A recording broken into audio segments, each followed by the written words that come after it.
Okay, good morning, good evening, good afternoon, wherever you are in the world, and thank you for attending another one of our LIDNUG presentations.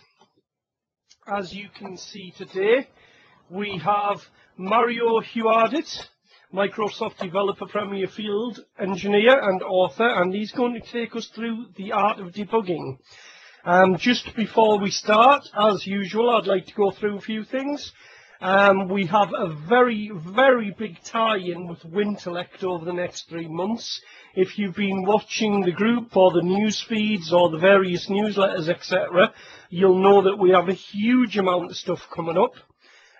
This month, on the 20th of June, Jeremy Lickness is back with us with probably his 4th presentation. And he's going to do the top 10 Metro features that all you developers have come to love in new Windows 8 API. Next month we have Jeremy again with Windows 8 and the Tale of Two Stacks. John Garland, Putting the Cloud in Your Pocket Part 1. And then in August, Jeff Richter is back with lock-free thread synchronization. That'll be Jeff's 3rd presentation with LIDNUG. And John Garland will be back for part 2 of the Cloud Pocket episode. We've got a huge more to come as well, and you can find them all out at lidnugevents.eventbrite.com as usual. There's our links, the website, the unofficial homepage. We have the calendars, ICA and RSS feeds for those of you who like to import them into Outlook or a reader. The official Twitter and Facebook pages. If you wish to email the management team, it's info@lidnug.org. Or if you wish to email the individual team members, it's all firstname.lastname@lidnug.org. So on behalf of myself, Brian, Inbar, Will, Asset, Dan, and the rest of the team, I'd like to say thank you for attending, and I'm going to hand you over to Mario now. Great. Thanks, Peter. Hi, everyone, and welcome to this presentation on the art of debugging. My name is Mario Hewardt. I'm a Microsoft Premier Field Engineer, and what we're actually going to be covering today is we're going to start at a somewhat of a high level and just talk about the importance of debugging. Why should you care about debugging and how to be a very efficient troubleshooter? We'll then look at some of the common traits. It's a common question that I get is, what does it take to be a good debugger from an engineer's point of view, not the tool? Then we'll look at some of the available tools, and then we'll jump into some of the common tasks that you'll perform in the debugger over and over again. Lastly, I'm going to touch on a very important type of debugging, if you will, called Postmortem Debugging. It's a type of debugging that's really critical when dealing with production level issues. And I want to point out that what we're going to be looking at and the type of debuggers that I'm going to be showing, we're going to be end up looking at the internals of the CLR itself. So whatever you'll learn in this session, you can apply to any of the .NET frameworks that are out there. So maybe you're writing WCF services or entity framework or whatever else you might be using. This knowledge will be applicable across. Before we get started, I do want to mention one thing. If we can hold questions to the end, I want to make sure we actually get through all of the content, and then we can jump into the QA session at the very end. All right, so a little bit about myself. Like I mentioned, I'm a senior developer PFE at Microsoft. I've been at Microsoft for it's coming up on 14 years now. And I've worked in a variety of different positions and products at Microsoft. I was in Windows Core for a long time. I worked on this thing called WMI. I then went into Windows Mobile, and I was in Windows Intune, and now I went into the Premier Field Engineering. What's been consistent throughout my sort of tenure at Microsoft has been my passion around software reliability. And as part of that, I've gotten to use this tool quite a lot known as the debugger. And I haven't always used it just to troubleshoot problems in software. I use the debuggers quite a lot to actually allow me to get insight into how Windows works or how .NET works, because they're really, really good at that. The the debuggers I'll be showing you today. As part of that passion, I went on this quest to educate the world about debugging, and I wrote a couple of books. The first one is Advanced Windows Debugging, and that covers the native side of things. So good old C, C++, Windbg style type of debugging. And so that book went over fairly well, and the next kind of request were obviously, well, can we get something similar for .NET? So then I wrote the follow-up, which is called Advanced .NET Debugging, which sort of uncovers the details of the CLR and how you can use that knowledge coupled with the debuggers to troubleshoot your apps. And also I write numerous articles for Dr. Dobbs is one, Inform.IT is the other. They're all free. You can just go up on those sites if you're interested and have a look. All right, so why don't we get started now? Importance of debugging. There's a lot of different reasons why debugging is important. Here are some of the ones that I feel are important. Perfect code is, sadly, an illusion. I mean, I know we all consider ourselves to be the best software developers or software engineers, but for reasons outside of our own control, we can't always write perfect code. Right? And I think that's something that history has kind of shown us. Legacy code is another reason. It's very uncommon for a developer to come in to a company or job and get to write new code all the time. Chances are there is a V1 out there or a V2, V3 that already has a customer base, and you need to be able to support that. And being able to efficiently debug in those cases is critical when it comes to saving time and money. Third thing, deeper understanding. When you're looking at the debuggers, such as debugging tools for Windows, those are the ones I'm going to show you today. They really give you deep insight into the underlying platform, whether that be the .NET or Windows. And by gaining a better understanding of how those platforms work, it actually enables you to become a better software engineer. Very rarely do I see an engineer who spent the last 7 days, 24/7, debugging a lock synchronization problem in production, finally getting at root cause and then going back and writing that same faulty piece of code again. Now, what about some of the common traits? Another great question asked quite often. What does it take for me to be a good debugger? First one I would say is willingness to venture outside your own code. We have this tendency sometimes to look at our code as being the boundaries between what we are willing to investigate and what we're not willing to investigate. So an example is an application that suffers from something called a heap corruption. Well, if you look at the call stack when that problem surfaces, it turns out that the call stack on the top frames will not have your code on it. It will actually have Heap Manager code. And one of the immediate things that we end up doing usually is, well, it's got to be a bug in the Heap Manager, right? Because our frames aren't on top of the stack, so it can't be us. Well, it turns out that there are a lot of scenarios where when you do something bad in your code, it surfaces in another part of the stack, right? Even though it was actually your code that is the root cause of the problem itself. So we really got to have this, try to separate or remove those boundaries between your code and the rest of the world. If you're willing to make that step across that boundary, for example, in the heap corruption case, you will be far better off, because then you'll start understanding how the heap manager works. And then you'll start understanding what are the possible things that your code could do to send the heap manager into a frenzy. Curiosity, I'm not going to say a whole lot about that one, because I think as software engineers, we're curious by nature. Patience. When you first start out doing debugging, patience is key. The way I like to look at debugging at a high level is like one big decision tree. So you've got your root node in this tree, which represents the overall problem you're seeing. And I'm going to continue with the heap corruption one here. So you see a crash, that's the root node. You look at some things in the debugger, you create some theories on what code could have executed that led up to that particular state, or the crash, and those theories become subnodes of that parent node. And then for each of those subnodes, you then create some new theories, they become subnodes, et cetera, and at the very leaf, at the leaves of that tree, is the actual kind of root cause. Now what ends up happening is you start traversing this tree from top down to a leaf, and you realize that you've hit a dead end, that what you were looking at as a possible root cause is in fact not the root cause.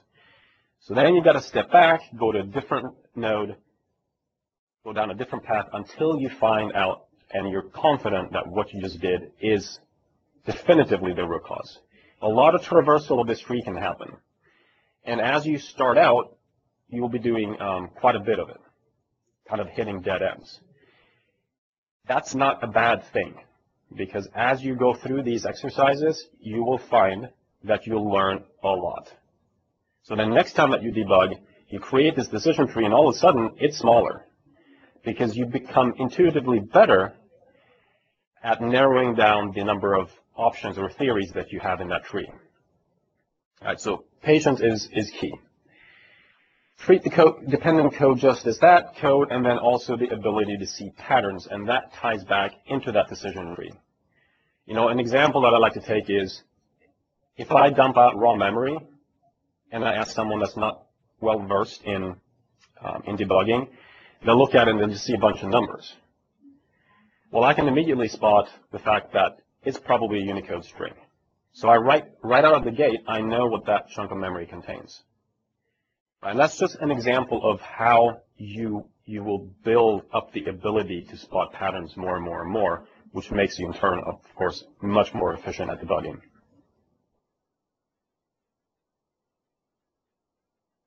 Okay, so now let's switch over and talk a little bit about the tools of the trade. We've got Visual Studio. Everyone is familiar with Visual Studio, right? It's this great IDE. It's got this sexy UI. It lets you set breakpoints, you know, with nifty colorings. Hit F5, it goes to the breakpoint. F10, 11, stepping, things like that. So it's a great, great IDE. Now, the problem, a slight problem with Visual Studio is that it's not suited for production level debugging. And by that I mean, you've got an application sitting in the data center. You've got no access to those servers because that access is gauged by operations. And if that application experiences a problem, and you tell the operations team, you know what, I need to figure out what the problem is, can you please install Visual Studio on the server? They are either going to laugh at you for a long time, or you're going to hear a bunch of profanities being spouted out. Right? Their job is to keep those servers in pristine shape. They're responsible for the integrity of those machines. They're responsible for the security of those machines. And installing something as big as Visual Studio on that server scares them. So they most likely won't let you do that. We also have Core DBG/MDBG. Now these are kind of interesting. These are command-based debuggers. And they are, the original intent behind these debuggers was to be sample code for how to write a debugger for managed code or .NET. So they're part of the SDK. You've got the source code for it there, but if you end up finding some bugs in there, or if you end up wanting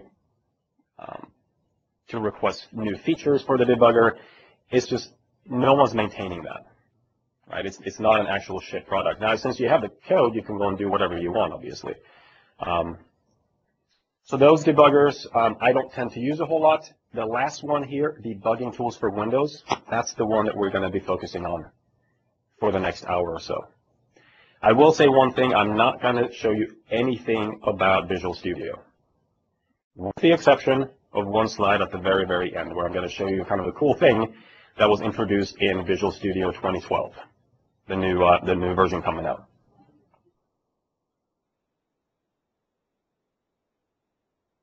Okay, so debugging tools for Windows. As I mentioned, Visual Studio is big. It's got a huge footprint, both on the file system as well as from a configuration point of view. It adds a bunch of stuff to the registry. It registers a bunch of COM objects, slaps on new versions of the .NET frameworks, all this kind of stuff. Debugging tools for Windows, what's beautiful about it is that it has a very small footprint.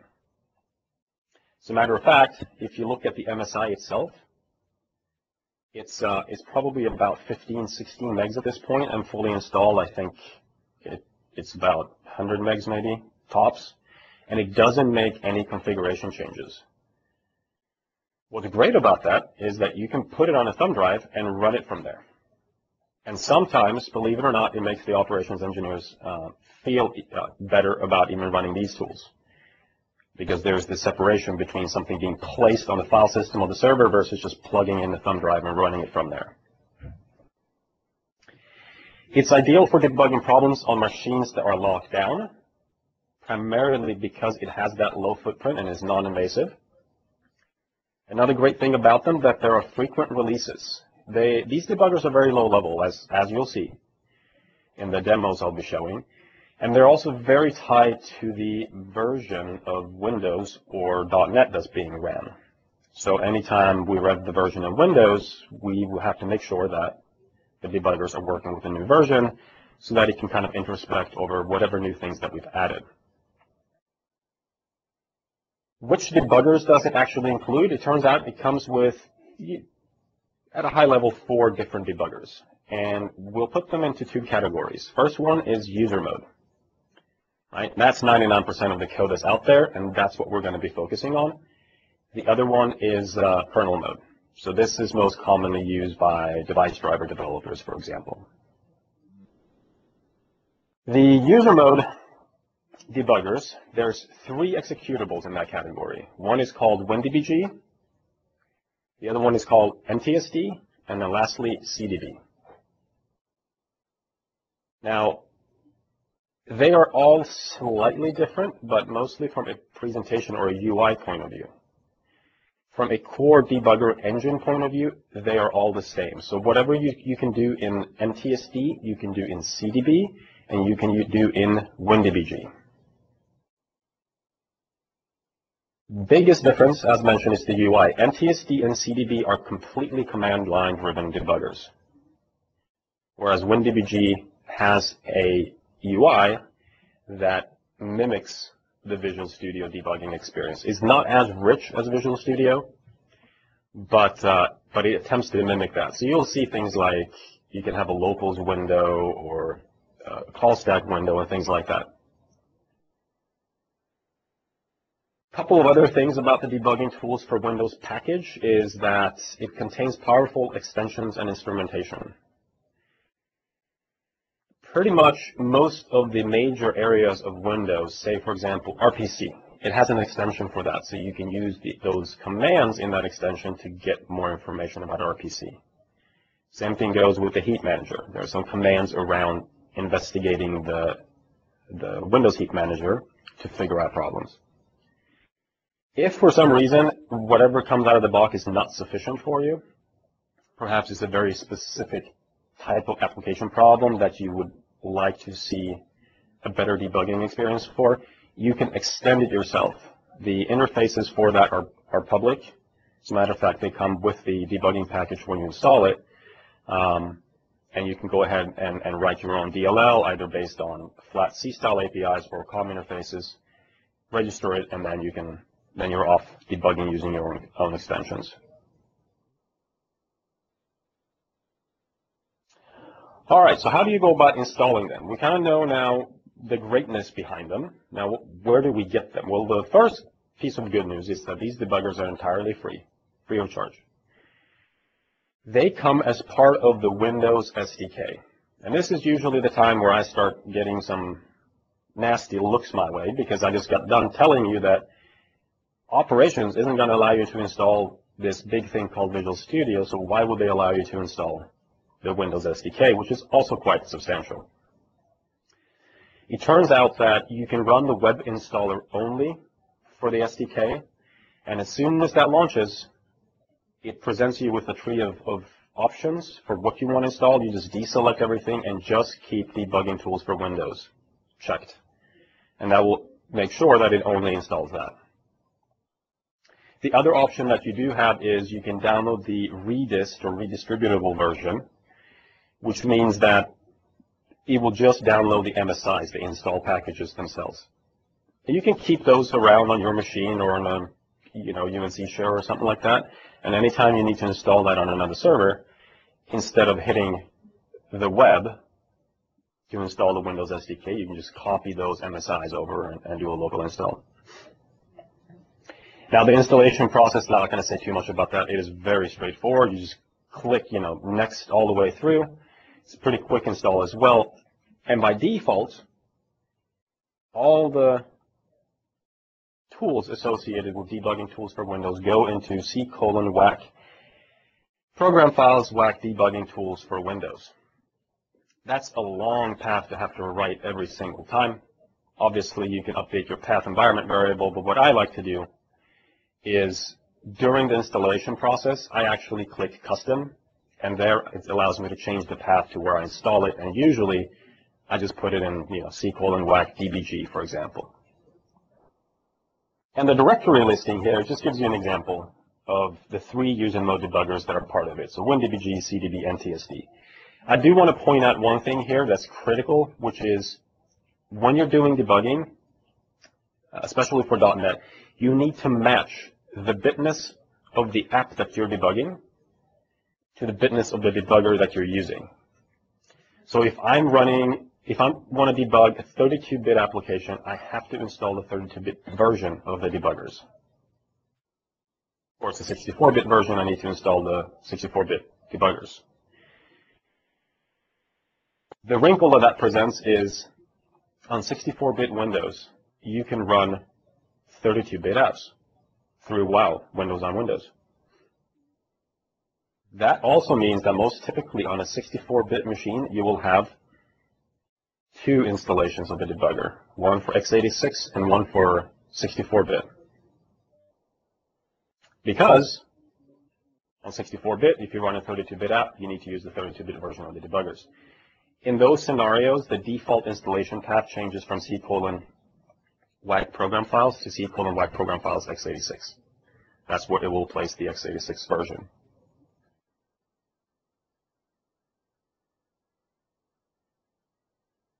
So what are some of the basic tasks? Well, we've got the debugger installed at this point. What's the first thing that we're going to want to do? Well, probably we're going to want to run it because we're interested in debugging some nasty problem that we found. And there are really 2 ways of launching and running the debuggers. One is by attaching to a process, and the other one is by running a new instance of a process under the debugger. And there's a subtle difference. If you want to attach to an already running instance of a process, you can specify the -p switch to the debuggers and give it the process ID. Right? Process ID is what is a unique handle to a running process on Windows. So use -p. If you're like me and I'm lazy and want things done quickly, I don't really like to look at process IDs, so you can use -pn and specify the process name instead. Of course, if there are more than one instance of that process running, then -pn won't work because the debugger isn't going to make an assumption about which particular instance you're interested in. To find the process ID, there's an infinite number of ways to find process ID. You can use Task Manager out of the box, Control-Shift-Escape will bring it up.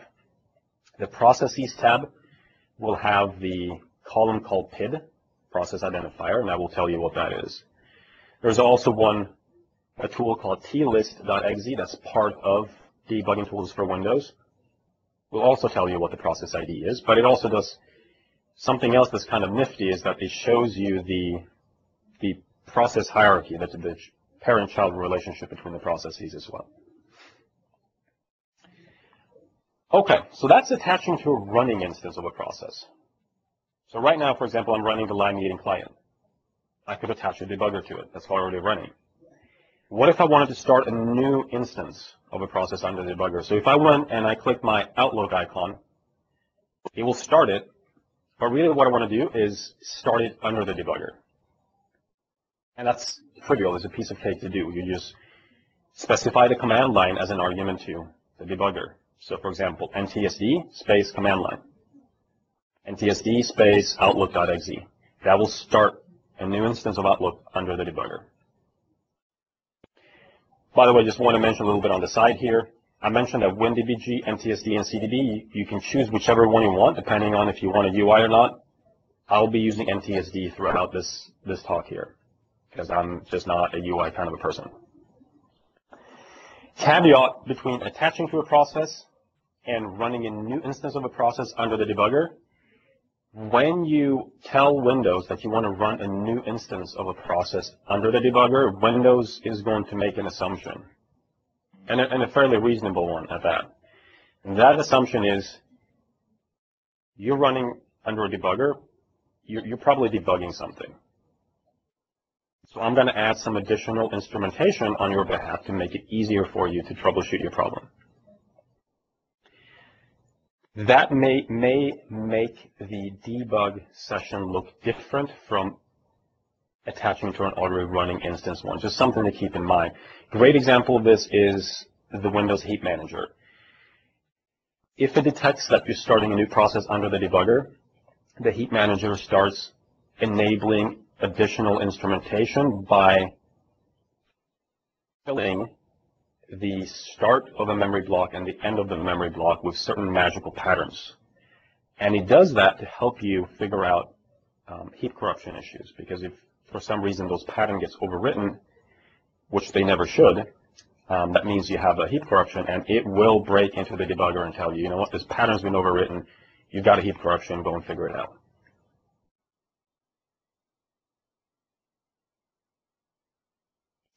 So let's just do a quick walk through here. You can kind of get a feel for what it's like to start the debuggers. I'm going to share my desktop real quick.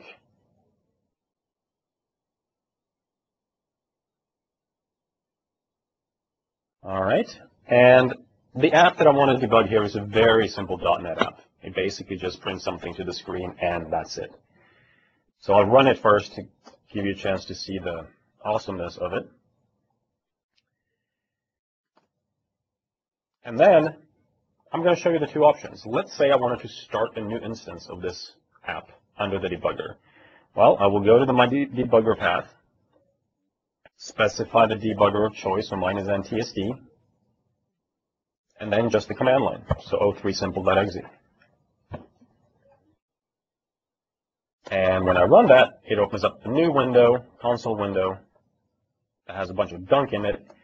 But at this point, we're actually stopped in the debugger at the earliest possible time after the app actually started executing. So you'll see things like module load events here. And the module that was loaded is our executable. And then it also loaded NTDLL, MS Core EE, and some kernel ones. So these are the DLLs that are mapped into pretty much every single process that runs on Windows. And of course, MS Core EE for .NET. Once it finished loading those required modules, it stopped. And what you can see here is this prompt blinking. That means the debugger is broken into, so the process is not running right now and is asking you to enter commands for it to execute. And this is where we're going to be spending most of our time at this command prompt, telling it various commands so we can troubleshoot the problems. Okay, now what if I have already started o3simple? So I'll start it in the background using the start command here. So it's running. Well, to do that, we got to tell the debugger something about what we're interested in debugging. And since I am lazy, I'm going to tell it the name of the image itself. So NTSD-PN for name, o3simple.exe. And that is now, it launched the debugger and it attached itself to that running instance. And you'll notice that we have the same initial modules loaded as before, but there's a whole bunch more as well. And the reason for that is because this process started, it ran for a bit, printed something out to the screen, and to do all of these things, a lot more modules get mapped into memory. But fundamentally, we're yet again down here at the blinking cursor, having the debugger ask us, what do you want to do? Give me some commands that I can execute for you.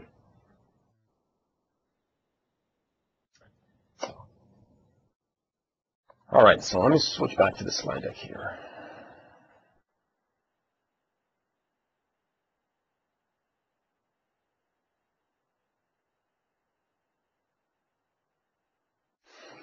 Another basic task, now that we know how to actually run the debuggers, is this thing that we love to hate as developers, symbols. So at a very high level, the best way to explain symbols is that it's just additional metadata about your code. If I had a piece of code, or if I had a function called Mario that was part of some app, and I launched that app under the debugger, and if I wanted to look at that function, I need to know the address in memory where the machine code for that function is. Well, that's kind of nasty. I'm not going to remember, a 32-bit address, much less a 64-bit one. So what symbols do is they're kind of a map. You can tell the debugger, here are my symbol files, and in those symbol files, you'll find the translation between code addresses and the actual textual representations of that. So if my Mario function is located at address X, then it will consult the symbol files, see that at address X corresponds to a function named Mario, and then the debugger would show you the name Mario instead of just X. So they're really pretty critical when it comes to doing efficient debugging, and sometimes you're just not going to be able to figure out the root cause of a problem without proper symbols. So what I've mentioned so far about symbols applies to both native code and managed code. However, there is one big difference. We're not as reliant on symbol files in .NET as we are in native code. As a matter of fact, probably I'd go as far as saying 99% of the time when I debug managed code, I don't use symbols at all. And the reason for that is the self-descriptive nature of the CLR. All these, or most of the things that ends up getting put into a symbol file on the native side of things, they're baked into the actual image in .NET or in the assembly itself. So things like function names, names of the parameters, types of parameters, return types, type names, all these things are baked in. So we don't need to rely on symbols as much as we did before. There are two kinds of different symbols. One is a private symbol and one is public. And private symbols are really a superset of the public ones. That's the easiest way to explain it. Private symbols contains as much information that you can get about a particular image. Public ones are just a stripped down version of the private. It doesn't contain as much. The reason why you have both is that private symbols may give too much information that you don't necessarily want exposed outside of your company, for example. It makes it easier to reverse engineer code.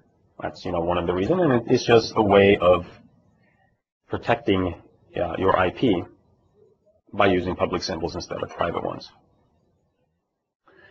Now, in .NET specifically, since most of the time you don't need the symbol files, the difference you'll notice between private and public for a .NET piece of code is that the private symbols will give you the source line number information and the local variable names. So for example, if I download out the call stack for a thread in .NET, what I'll see is type Mario method Hewardt. But it won't tell me in which source file and in what line in that source file that particular method is defined unless I have private symbols. So that's kind of the difference from a .NET point of view between private and public. Now, so we know that we have this notion of symbols, and we want the debuggers to use symbols, even when we're doing .NET. Not from a point of view of .NET assemblies, but at the end of the day, the CLR is just built on top of Windows. And we may, in fact, have some issue that requires us to look into the Windows side of things. And that's all, of course, native code. So we need the symbols for those DLLs. There is this notion that Microsoft has, which is called a symbol server. And really what you tell the debugger is, here's the UNC share, or here's the HTTP address where my symbols are located, and it will automatically stream those symbols down as they are needed. It will figure out, based on the version of this DLL, it will figure out from the base path that you specify, like http www.mario.com, how to go and find the exact correct version of the PDB file or the symbol file. The way that you tell the debugger that is by using the .symfix command. The debugger has this magical knowledge. It knows the URL of the Microsoft public symbol server, so all you have to do is do a .symfix and it will set it to that. Chances are, though, that that's not the only symbol path that you want. You may, in fact, have your own symbols, and if you want to append another symbol path to the existing one, you can use the .sympath plus command followed by the path.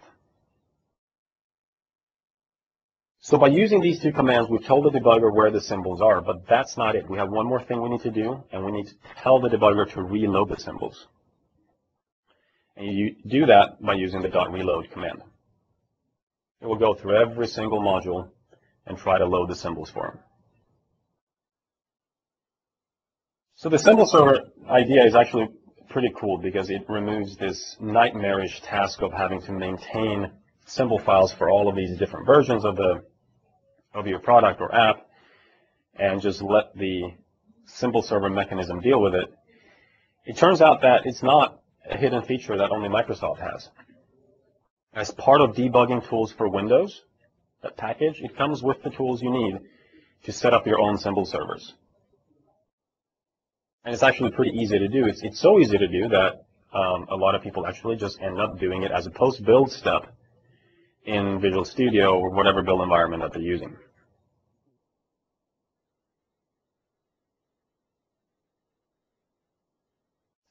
I'm going to do a quick little walkthrough here of setting up the symbols.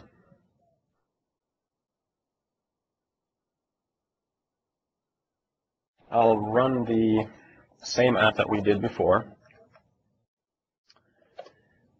O3 simple, and if I do a .sympath, that by itself will tell you what the currently set symbol path is. And it's empty because we haven't really set anything yet. Now, I'm interested in getting the symbols from the Microsoft public symbol server, so I'll do .symfix.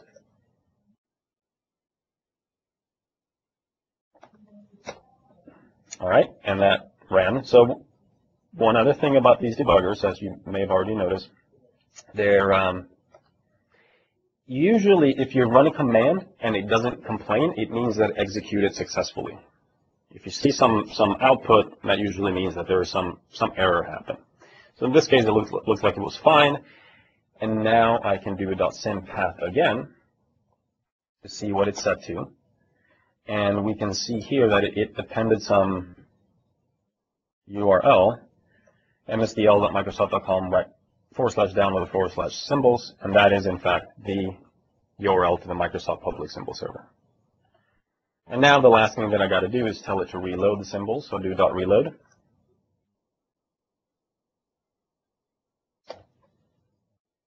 And it's reloading current modules, ...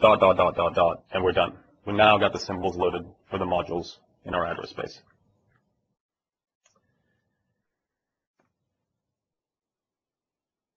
All right, now switch back.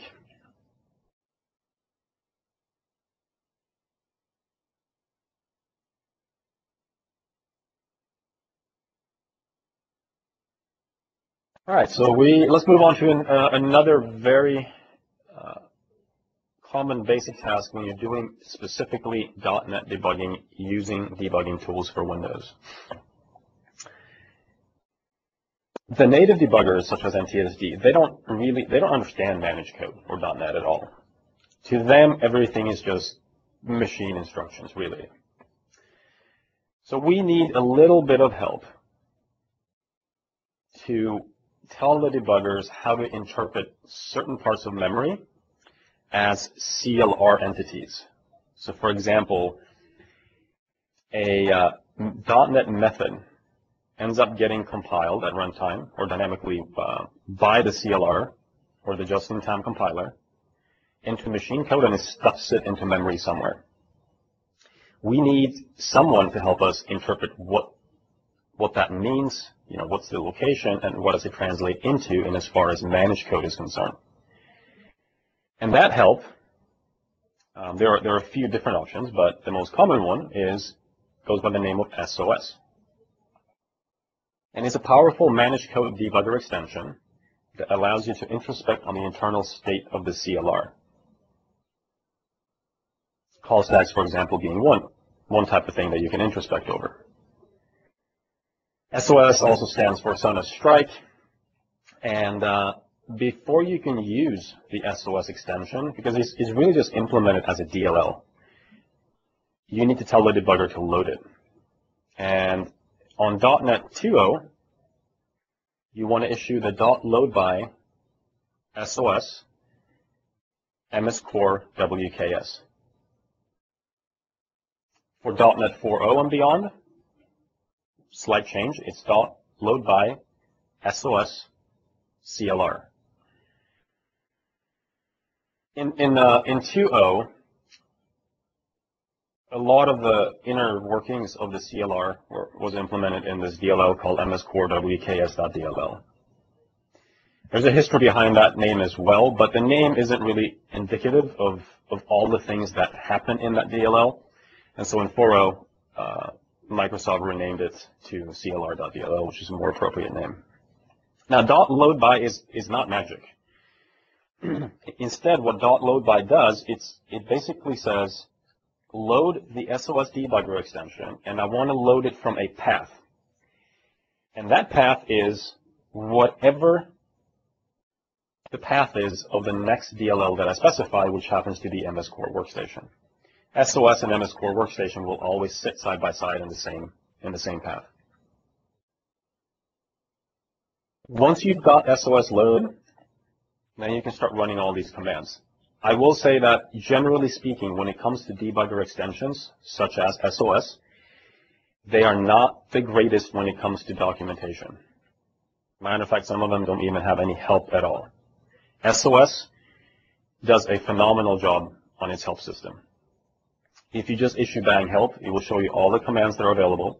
It will even categorize them into certain categories, like object inspection, threads, CLR data structures, things like that. And if you want more specific help on a particular command, just do bang help space and the name of the command. It's got really great help system. There are other extensions out there to do managed code debugging in these debuggers. One is SOSEX. It's not a Microsoft extension. It's third party. It's written by a gentleman named Steve Johnson. And you can find it at www.stevestechspot.com. It contains a set of commands that really do automate tedious tasks that you most commonly do in the debuggers when it comes to managed code debugging. There is yet another extension out there called PSS Core 2 for the CLR version 2.0 and then PSS Core 4 for .NET 4.0.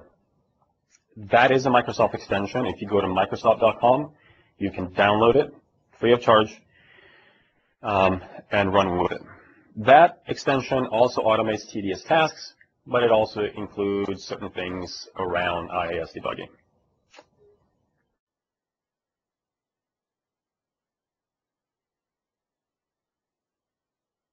All right, so let me show you SOS.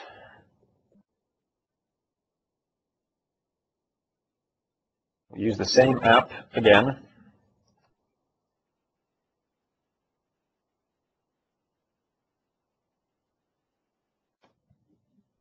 And I'll fix up my symbols. I'll resume the execution of the app using the G command. And then when I see the output, press any key to exit, I'll just hit Control-C. And now what I want to do is I want to load the SOS debugger extension. So I'll do .load by SOS MS Core Workstation, because this is in fact a 2.0 app. So that DLL that we need to specify is MS Core Workstation. All right, so now SOS is loaded, and we can do, for example, bang help.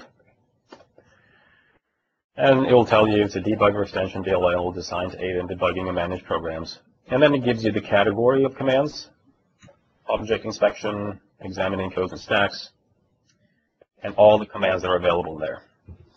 If I wanted to get more info on, for example, dump object, I can do bang help, dump obj, and that will give me very detailed information about the specifics of that command itself. So that's how you go about loading SOS. You're going to load SOS every single time you debug any type of managed code.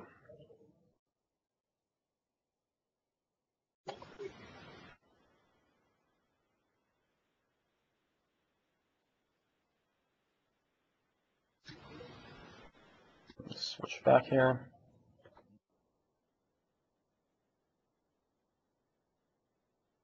Another basic task that we look at pretty much in every single debug session, because it is what makes the process do things. It's the notion of a thread. So a thread is just a basic unit of code execution on Windows. A process in Windows is just a logical container of things that are needed for the code to run. But what actually runs the code itself is a thread. I usually like to throw in this next bullet point. Before you launch a new thread, think twice. Multi-threading is very, very hard. You know, if you need to have multiple threads working in tandem, they have to be extremely carefully coordinated in order not to walk all over each other. So you really do want to make sure that multi-threading is, in fact, what you need, and then if it is, you got to figure out what the most efficient way of using multiple threads are. Threads can get into a lot of different problems, and related to locking and things like that. There is an auxiliary data structure associated with objects in the CLR. They're called sync blocks. That's where the CLR stores certain type of lock information. So if I have multiple threads all competing for a particular monitor, that's an example of a lock, and they're not making any progress because the lock is held, I can use the sync blocks to figure out who's holding that lock, why, and why isn't it being freed. There are a bunch of commands to look at threads in SOS. One is called bang threads. It will list all the managed code threads and some abbreviated information about them. Bang CLR stack gives you the managed code call stack for the currently active thread in the debugger. So a call stack for a thread. If the currently active thread is not the one you're interested in, then you got to switch it. And you tell the debugger that by doing tilde followed by the number of the thread, followed by S, as in switch. That will switch it to whatever thread you chose, and then you can do bang CLR stack to get the managed code call stack. Now, I've debugged apps that have had over 800 threads. Of course, that's usually not a good thing, and I wanted to see what the managed code call stack was for most of those threads, if not all. So you can use tilde 0S to switch to thread 0, do bang CLR stack, tilde 1S, and you keep doing that 800 times, and you'll probably go insane. So there is a shortcut there, and that command is tilde star E, bang CLR stack. That shows the call stacks for all managed threads. And it's really not one single command, it's actually two commands. Tilde star E tells the debugger, I want you to do something for every single thread in the system, and what I want you to do is bang CLR stack. And you could replace bang CLR stack with something else. If you wanted to look at sync blocks in the system or in the process, you could use bang sync block command.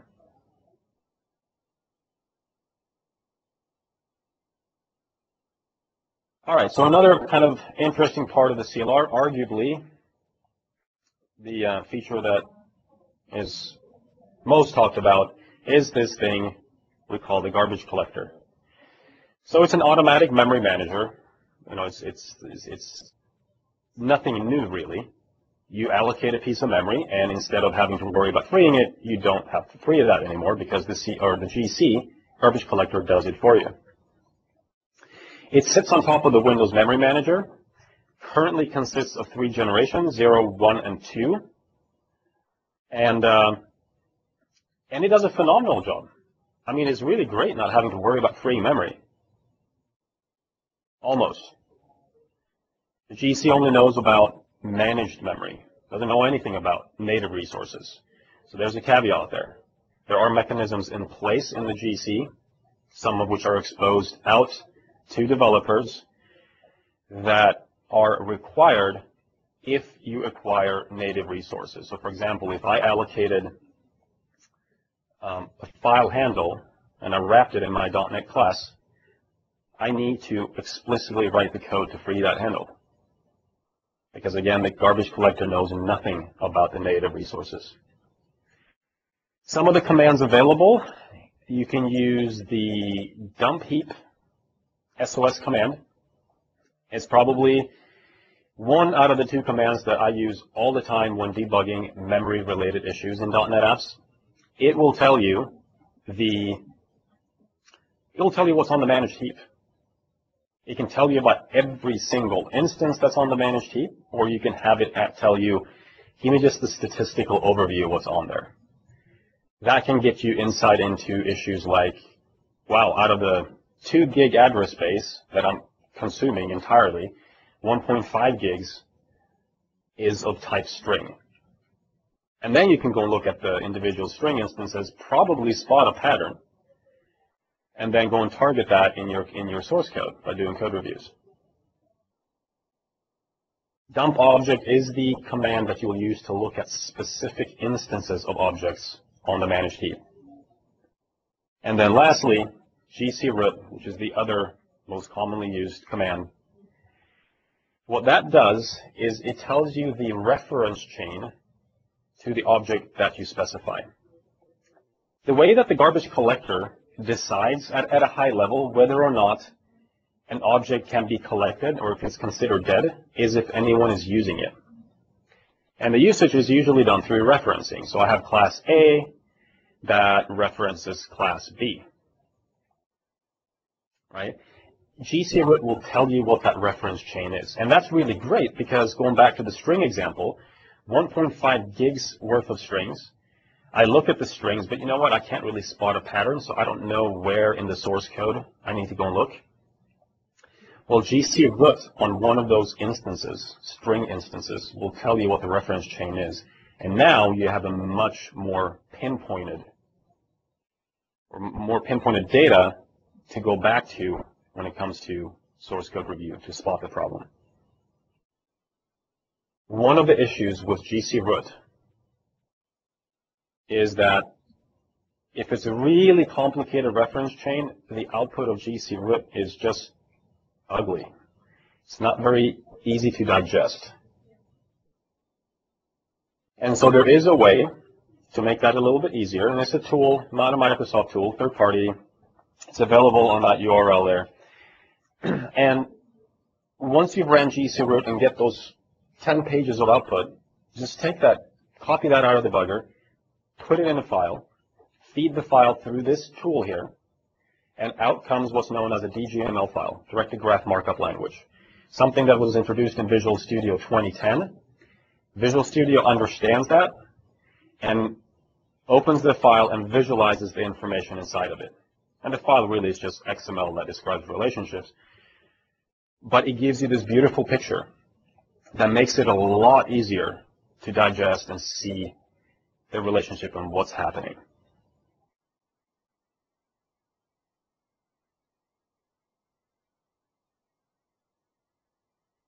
Let me just show you a couple of the heap commands so you can get a feel for it.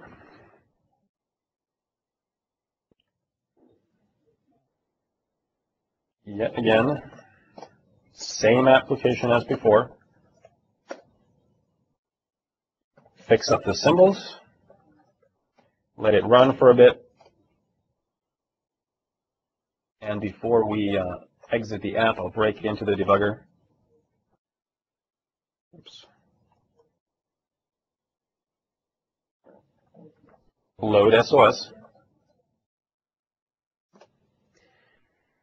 And now, let me show you what dump heap by itself does.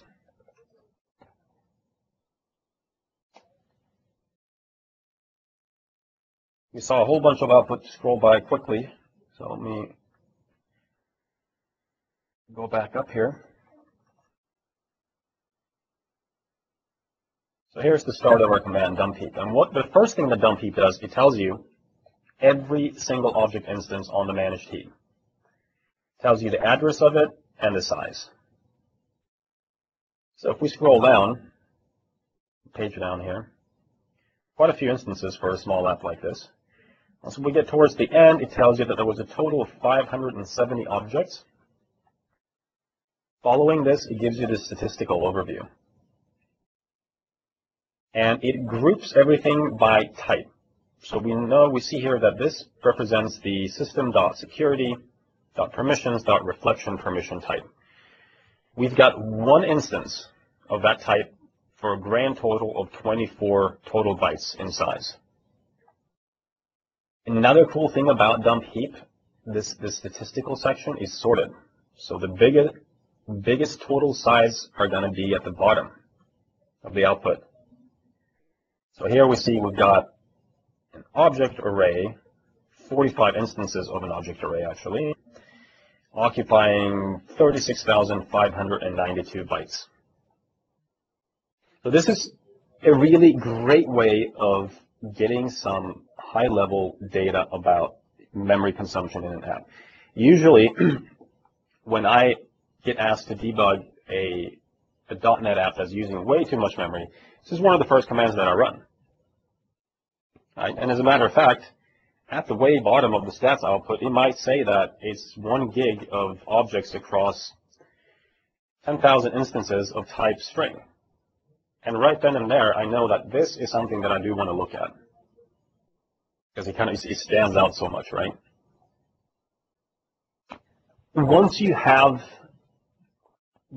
a particular instance that you might want to look closer at, let me go back up to the list here that shows all the instances.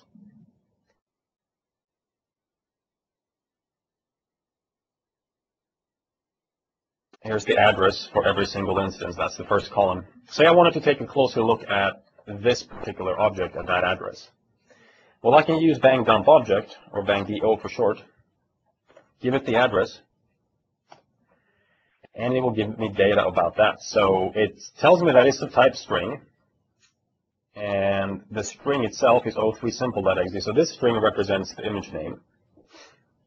And then it also gives you every single field that is inside of the string class. So array length, string length, first character, etc.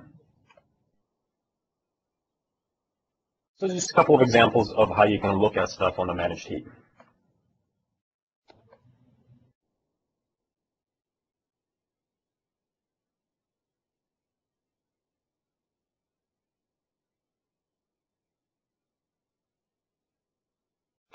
All right, so one of the last things I wanted to cover here is this notion of postmortem debugging. And we've already touched on that a little bit, at least the reasons why it's not always feasible to do a live debug session. All the demos that I've shown you today, they're all of live processes, right? I started the process, I attached to it, did my debugging. When you have an app in production and something bad happens to it, live debugging is usually not an idea that goes over well, because live debugging means that the process is stopped. And when the process is stopped, it's not servicing all those credit card transactions, and all of a sudden you're losing a lot of money, especially if the debug session ends up being a long one. So we need a different way to basically troubleshoot problems without stopping the process itself. And we do that through this notion of postmortem debugging. Basically, it's a When you do postmortem debugging, you work off of a static snapshot of the process. And that static snapshot is a file, most commonly referred to as crash dump files or just dump files. There's a number of different tools that you can use to generate crash dumps from processes. But once you have it, you move that dump file off of the server and debug it on your own dev box. In the meantime, the process in production can be restarted and is back up and running again, at least until the next time that it fails. So hopefully you'll have it debugged and fixed before that happens. But the point is that it can actually keep running and you don't have a substantial amount of downtime. There are, of course, limitations. This is not a live process. It's a static snapshot. So things like controlling the execution, you just can't do. You can't tell the debugger to resume executing the process because it's got nothing to execute. It's a static snapshot. Of course, that means that you can't set breakpoints and tasks like that. Now, postmortem debugging is, like I mentioned, is extremely useful and has worked great for a lot of years. But in recent years, things became a little problematic with postmortem debugging. And it was problematic because the amount of memory that machines have nowadays can be so big that generating that static snapshot takes a long time. At the end of the day, since the static snapshot is written to a file, you're limited by the speed of your drive or your hardware and as fast as how quickly it can write that file. So if you're looking at a process that's using 64 gigs of memory, well, now you've got to write out 64 gigs of data to a file. That can take some time. It can take an hour, maybe 2-3 hours. During that time, during process crash dump generation, the process is not running. So now we're back to the same old problem. In a time frame of 1 hour or 5 hours, however long it takes to write it, we have downtime. So to solve that problem, there's a new feature that was introduced in Windows 7 called process reflection. And it plays some tricks, but basically what it amounts to is that instead of working off of the faulty process, Windows first clones the faulty process. And that's, of course, a very, very quick operation. It's almost instantaneous. Then the parent process continues running while the crash dump is generated off of the clone. All right, so now we really don't have any downtime at all. I will say that as far as I'm aware, there's only one tool today that supports generating crash dumps by using process reflection, and that's procdump. It's one of the sysinternals tools. So if you want to use this, make sure you use procdump.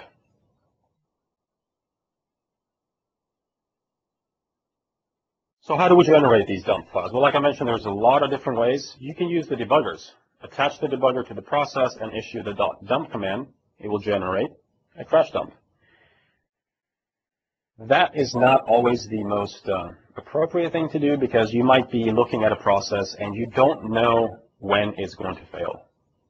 Right? It might be that the process needs to run for a week before the failure happens, and you don't want to have to sit there ready to slap the debugger on it to generate a dump file. So there are automatic ways of doing this. AD Plus is one tool. That's part of Debugging Tools for Windows. And really what AD Plus allows you to do is say, I want you to monitor this particular process for something to happen. And you can specify what that something is.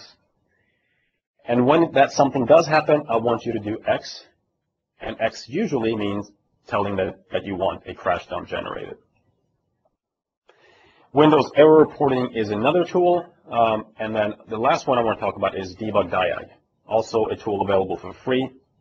Go to Microsoft.com, search for Debugger, you can get the download. It's similar to AD Plus in the sense that it allows you to specify that you want to get crash dumps generated on certain events. But it also has an automatic analysis engine. So when the crash dump has been, once it has been generated, you can feed it back through debug.diag and have it look for very common application problems. And then it will generate this pretty report and tell you about critical errors, warnings, and things like that.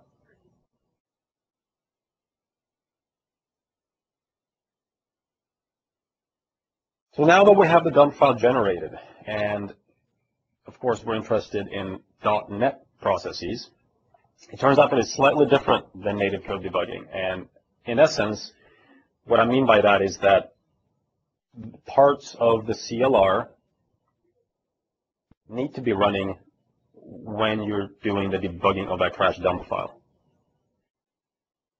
Why that's problematic is that you need to match the version of the CLR or .NET that the crash dump was generated on to the version that's on the box you're debugging on.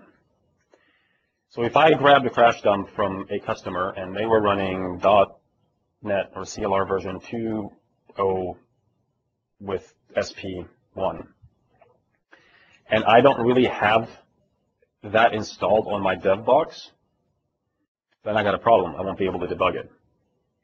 The part that really is key, that needs to be the same, like this exact same version, it's a DLL called mscore-wks.dll.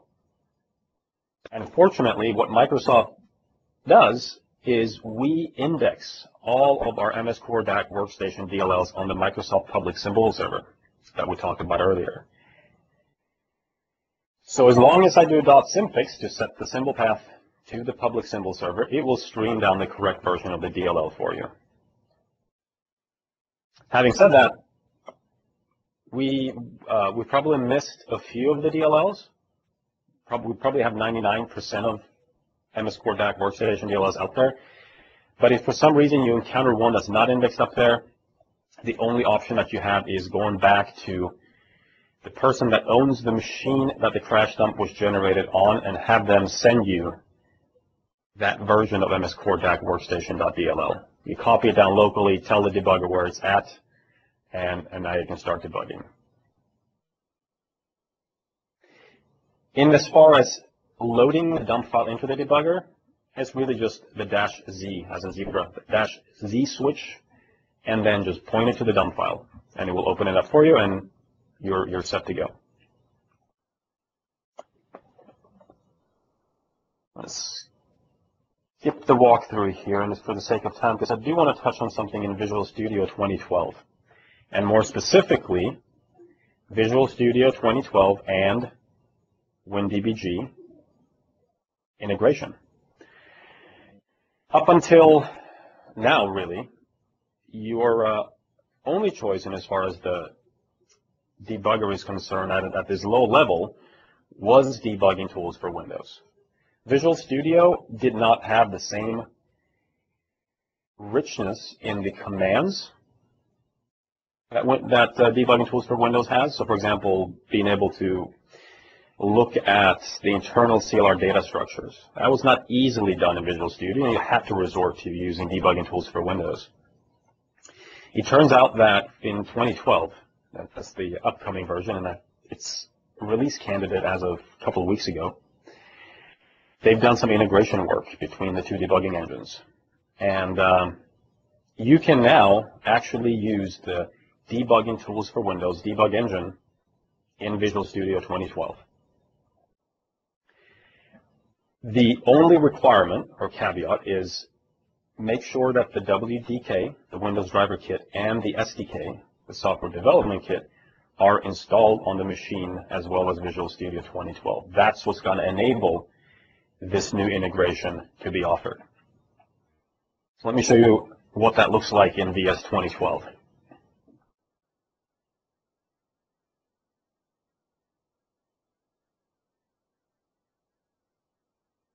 So I've got this small little app here. It just spawns off a bunch of threads, and the threads go off and do some work. Now I'm going to run this application. I'm going to run it outside of Visual Studio.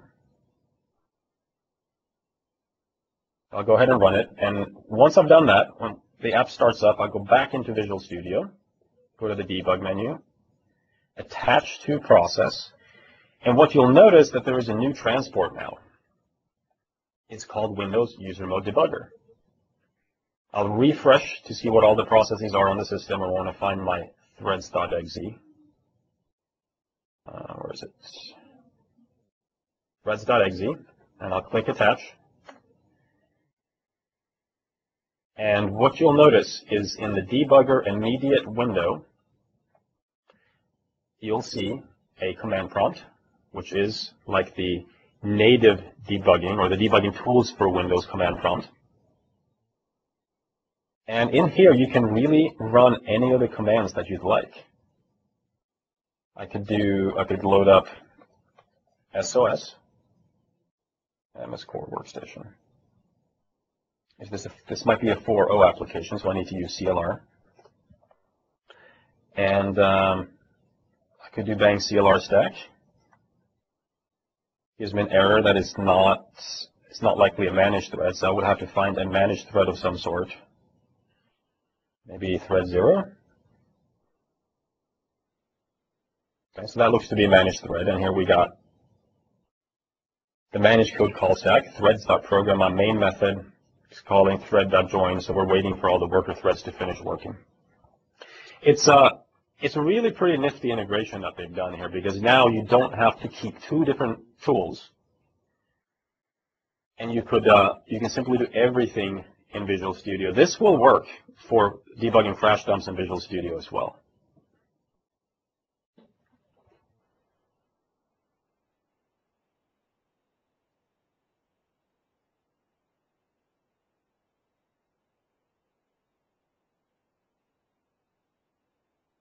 All right, well, that kind of wraps things up here.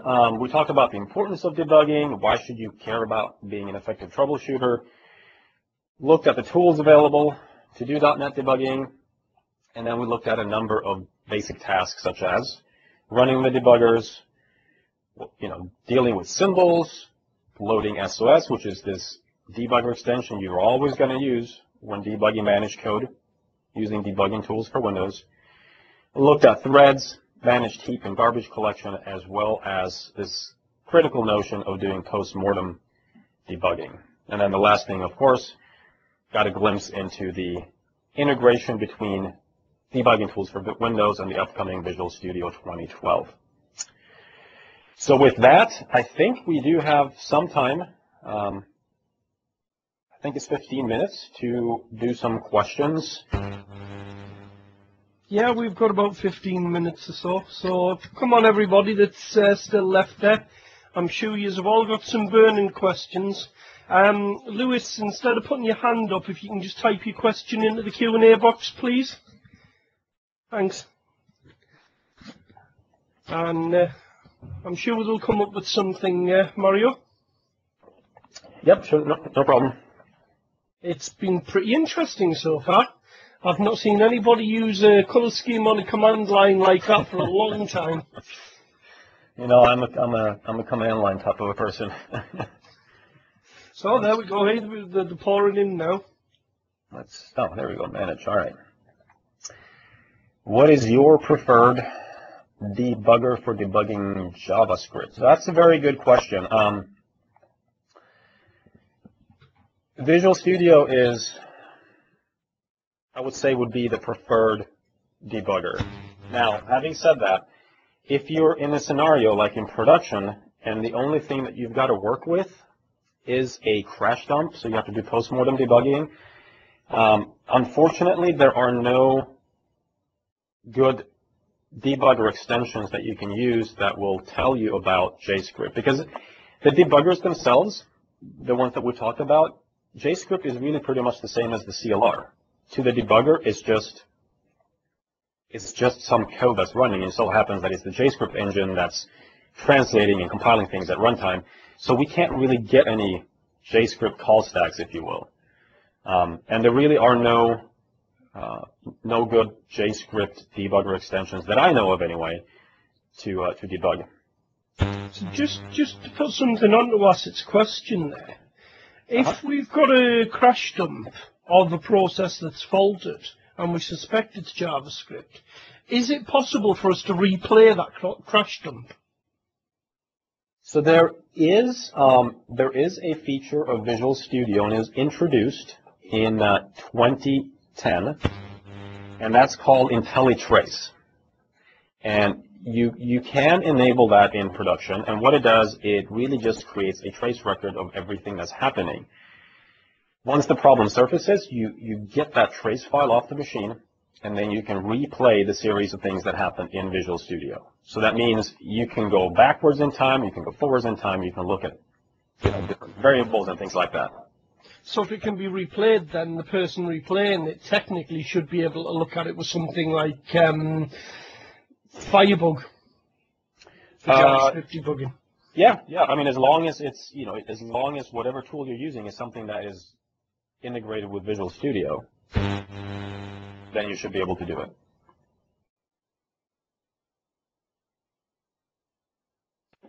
All right, let's see. Is it possible to run the debuggers remotely, as my essays do not allow me to log into the service? So the question is it possible to run the debuggers remotely? And the answer is that you can do that. A couple of things to keep in mind is chances are that those machines that your essays won't let you log into are probably locked down. If you want to do remote debugging, the two machines have to communicate somehow through some port or through some protocol. Chances are they're going to have to open that port up. I'm not sure if they're going to be willing to do that or not. And then, of course, the second part of it is, if you're planning on doing that through live debugging, i.e. debugging the live process, that process will be unavailable while you're debugging it. And that may be an okay thing to do in your scenario. I don't know. It's just something to keep in mind. WinRT debugging and memory dumping will be the same as for .NET. WinRT debugging and memory dumping. There should be no changes in as far as how you go about creating crash dumps for WinRT. And if that was not exactly what you asked, please feel free to ask again. When using the proc dump, you mentioned in the potential to clone a process and create the dump off of that. Doesn't this suddenly double the memory usage on the executing machine? So that's a very good question, very good observation. I mentioned earlier that with process reflection in Windows 7, instead of suspending the faulty process and creating the dump of that, it clones it and lets the parent run, and then it generates the dump from the clone. So the question is, won't you have two 64 gig processes now occupying memory? And the answer is no, because it uses a special mechanism so that it only grabs memory a little bit at a time. Very, very good question.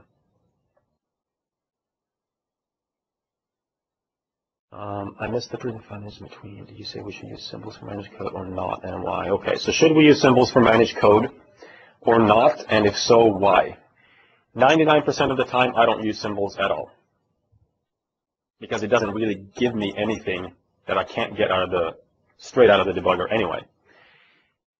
If you need to see the source lines, the name of the source files, source code files, and the location of any given frame in the managed code call stack, you must have private symbols. Or if you want to see the local variable names themselves of any given frame in a managed code call stack, you must have private symbols.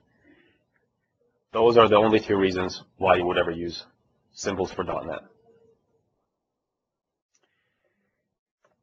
All right, can I download the debugger tool from the web so that I can debug on a remote client machine? Can I download it from the web? So you can download the actual install packages for these debuggers off the web, and you can install those MSIs really anywhere that you want. I'm not sure if that fully answers your question, but if it doesn't, then please let me know. When you're talking about the IntelliTrace, standalone collector.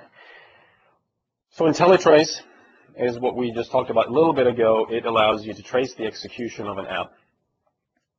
It became available in Visual Studio 2010, and in 2010 you needed to install Visual Studio, the full Visual Studio, on a production machine in order to collect those traces. It wasn't received all that well because, again, you don't want to install full Visual Studio on a production server. So with Visual Studio 2012 coming up, they've separated the ability to replay the trace file and the ability to collect the traces into separate entities. And in order to collect the traces with Visual Studio 2012, it's just one small executable now that you can deploy to a production machine to do the collection. So it's very non-intrusive. Then you can take the trace files, plop them onto your Visual Studio 2012 full installation box, and replay them there.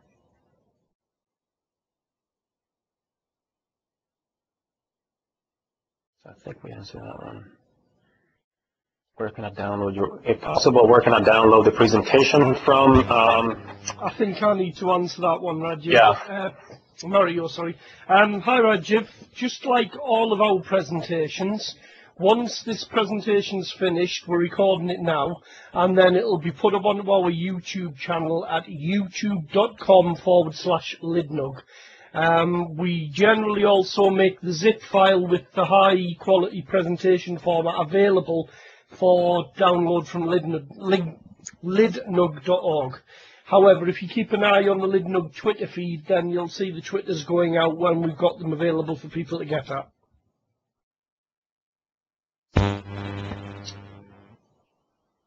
All right. I'm not seeing any more questions, so if there are no more questions, if you come up with a question later on, feel free to ping me on Twitter at Mario Hewardt, and we can see if we can get an answer there. But if there are no more questions, then I thank you so much for your time, and I hope this was a useful session for you. Certainly been a very interesting session, Mario. One of the ones I've enjoyed. We don't get nearly enough of this kind of in-depth technicality on some of the sessions we get, and we really do like it. I know especially myself and a lot of the older devs do anyway. So thank you for coming along, and it's nice to see the good old command prompt again, rather than pointy clicky stuff. Well, it was my pleasure, and thanks for inviting me. It reminds me in some ways. Well, Pavel's even says best session ever. It reminds me in some ways of using the Unix debugger. Yeah, it does, doesn't it? Unix one. If anybody who's still listening there has never ever used Unix or Linux, and you fire up the debugger for an application you've written under those operating systems, believe me, it will scare the living daylights out of you.